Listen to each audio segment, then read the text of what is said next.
안녕하십니까 여러분, 김영수입니다. 리더십을 완성시키기 위한 과정과 단계로서 리더십 완성을 위한 조목들을 여러분들하고 공부를 하고 있습니다. 자질론, 관계론을 거쳐서 지금 저희들은 조직론에 관한 이야기를 하고 있는데요.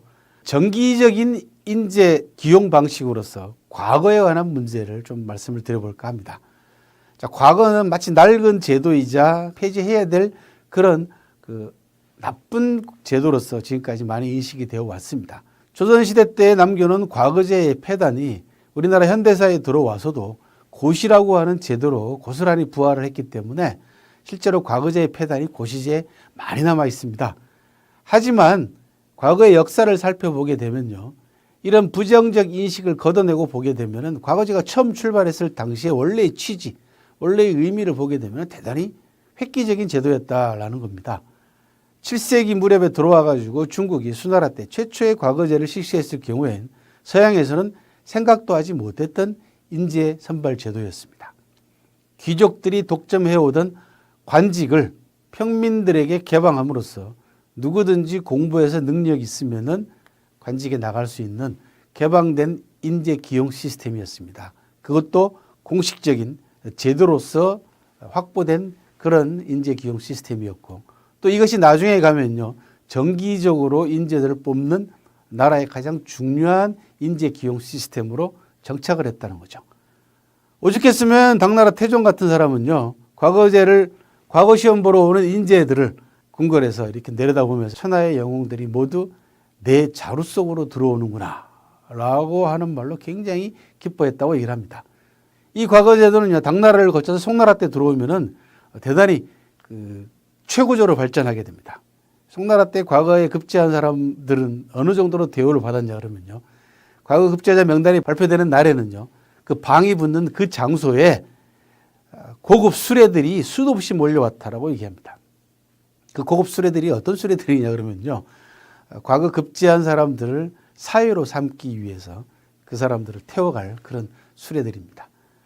이걸 택서차라고 합니다. 사회를 선택하기 위한 차들이다. 오늘날로 얘기하면 뭐 최고급 자동차들을 몰고 와가지고 과거에 급제한 사람들을 온갖 좋은 대우를 약속을 하면서 사익감으로 모셔갔다는 겁니다.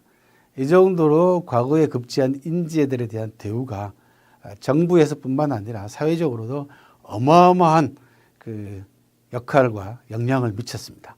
송나라 때는 심지어는요, 굳이 과거에 급제한 인재를 자기 사회로 삼기 위해서 딸을 혼사를 해야 될 나이가 지나도록 노처녀로 늙게 만들었다라고 하는 그런 기록도 남아 있습니다.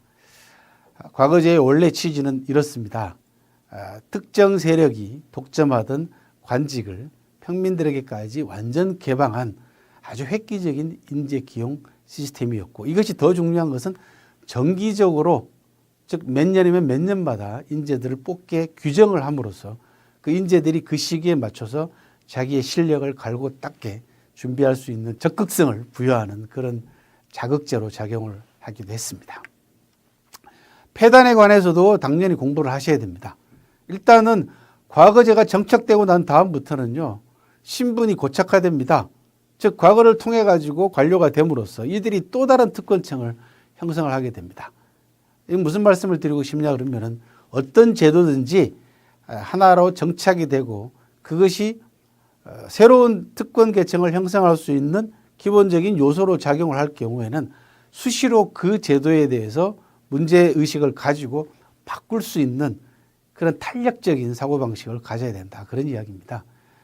과거제도 온갖 폐단과 부정과 비리를 양산하게 됩니다. 오늘날 저희들이 잘 알고 있는 과거 시험 보는 시험관에게 뇌물을 준다든지 부정시험 한다든지 대리시험을 보게 한다든지 채점에 있어서 부정이 발생했다든지 문제가 유출된다든지 답안지 바꿔치기, 컨닝, 그다음에 시험 과목에 대한 독점, 이런 온갖 폐단들이 오늘날 우리가 알고 있는 시험에 있어서 나타나는 모든 부정적인 현상들이 다 나타났습니다. 그리고 나아가서는 정치투쟁의 수단으로 변질이 되기도 했습니다.